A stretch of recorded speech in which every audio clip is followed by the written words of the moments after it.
And up next this week, we saw My Bloody Valentine in 3D. And it focuses on a small town that is sustained by a coal mining operation. And the son of the owner, Tom Hanninger, has some sort of mishap that causes a cave-in, and the miners that were down there, one of them, a year later to the date from this accident, he wakes up out of his coma and kills everyone in the hospital, and then he goes to the mine and starts killing people there.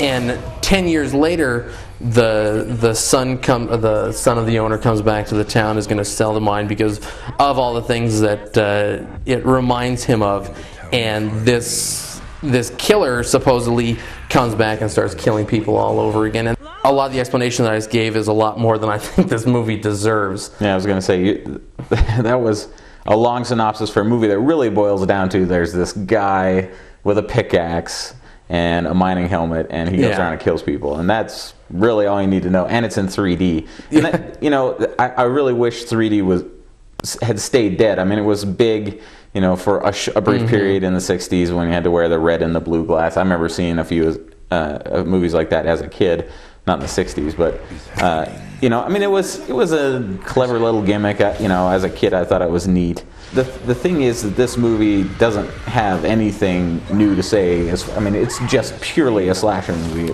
You can check them off. There's some gratuitous nudity. There's bloody violence. Well, it's et cetera, et cetera. Over the top bloody violence. Yeah, and the villain seems superhuman, and it certainly gets right to the violence too. I mean, there's a pickaxe through the back of the head, and the eyeball pokes out at you. Right. I mean, in one of the opening scenes. Yeah. But it's really relying on this gimmick of 3D to make it seem fresh, and I don't think it really does. No, it doesn't. One of the things that struck me as I watched this is that it reminded me a lot of Planet Terror in the Grindhouse movies, and I think if Robert Rodriguez had directed this, that it would have gotten a lot better reviews than it did.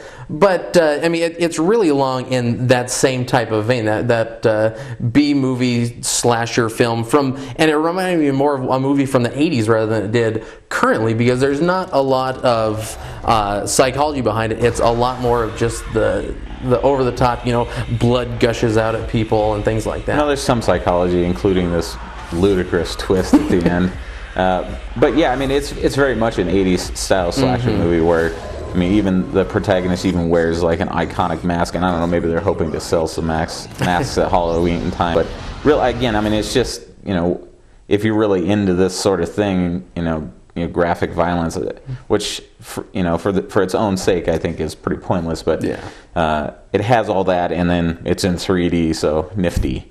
But it's a gimmick, and it doesn't have anything else to offer. So I say skip it. Yeah, I agree. We'll be right back.